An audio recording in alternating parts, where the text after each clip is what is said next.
About the front. The front, you all know how it looks like. You have seen it everywhere.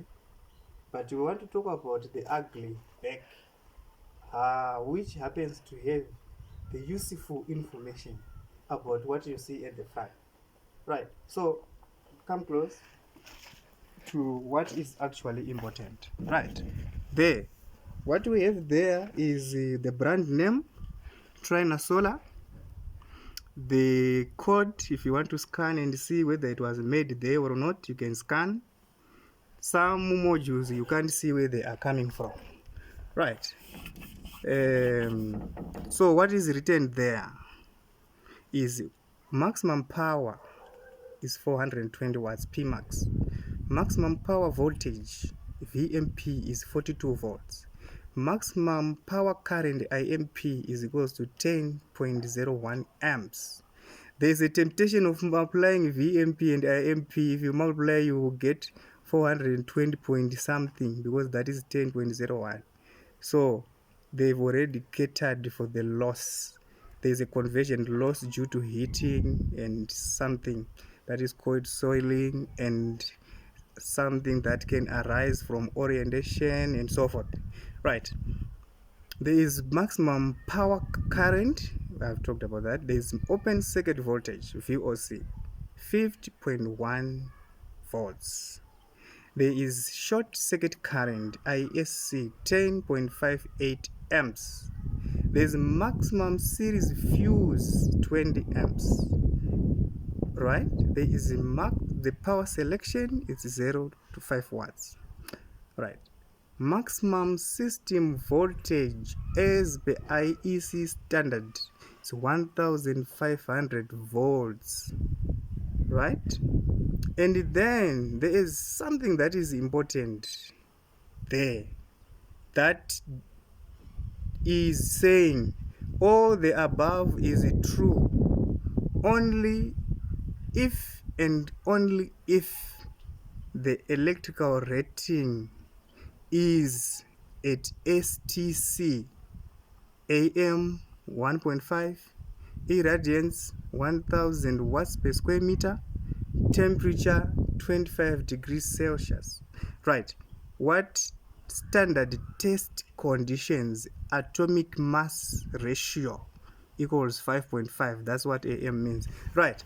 So this, what do we get from this information? Okay, so what do we get from this information?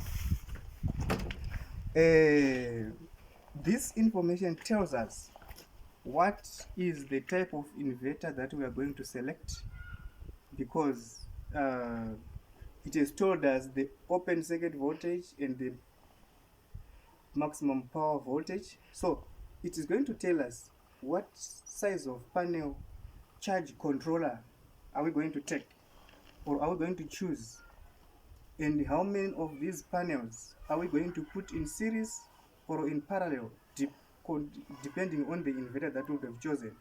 For example, if you choose an inverter that is saying operating MPPT voltage range is 120 to 450 volts, that means if you take two panels of this size and put them on that charge controller, you would think the charge controller is dead, because it will not even respond unless the voltage becomes to 120 minimum, then it will respond. But remember, we are talking about sunlight here. It moves. There is what is called declination angle. There is what is called tilt angle. There is what is called collector azimuth angle. There is what is called latitude of the place or of the location in question. In other words, those things that I've mentioned, they contribute to what you get out of the PV module, photovoltaic module, right? Your tilt angle, because remember this, we have been told the condition that this is only true at standard test conditions.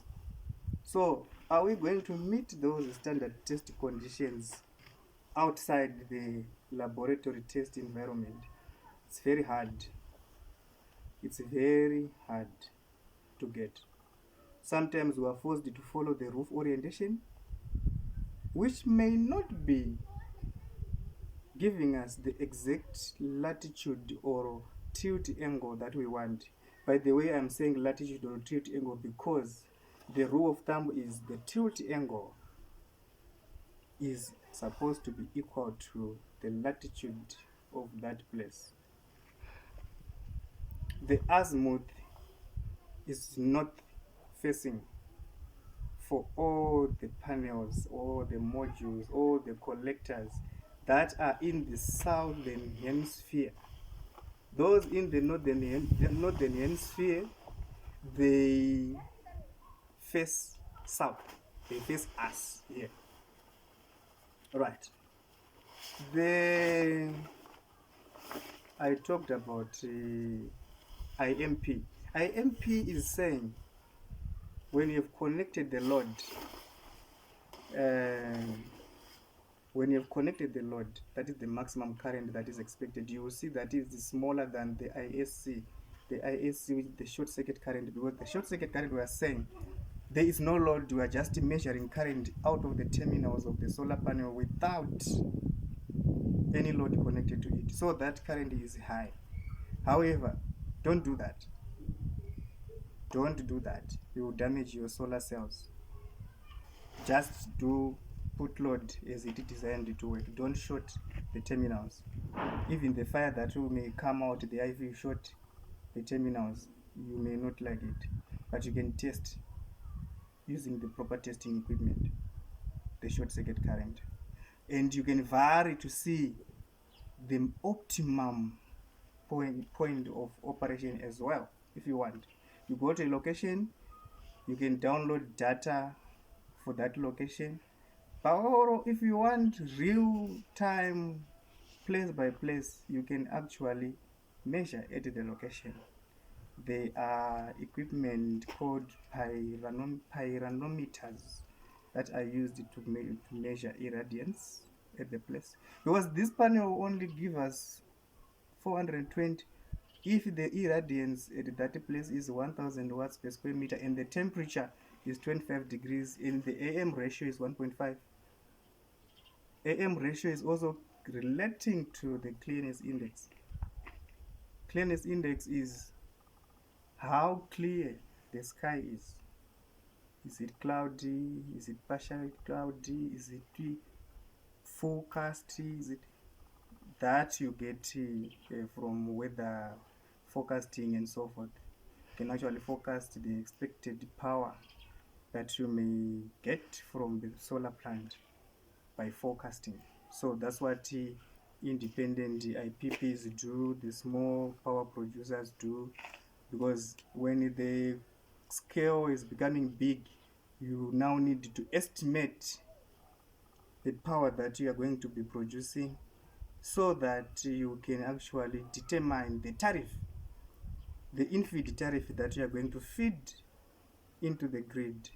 Otherwise, you may not be able to run your financial models if you don't have expected generation.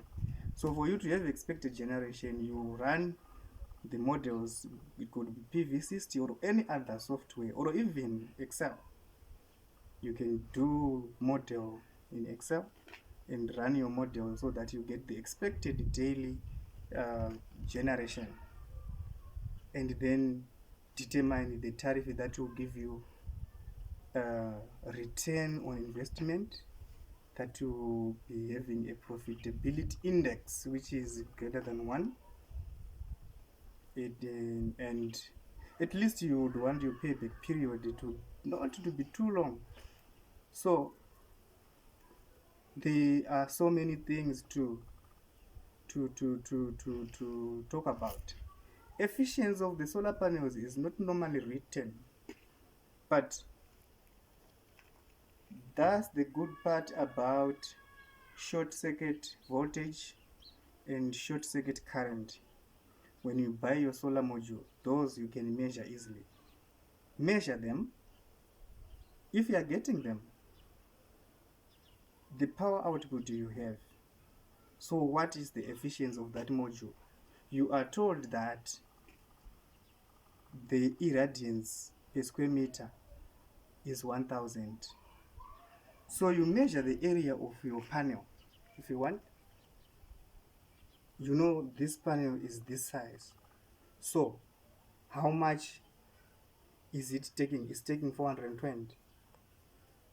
But I know that per square meter I should get 1000. But I'm getting 420. So what is the efficiency of that converter, of that solar module? You can get the efficiency. They don't write efficiency for reasons known to them. For today, thank you.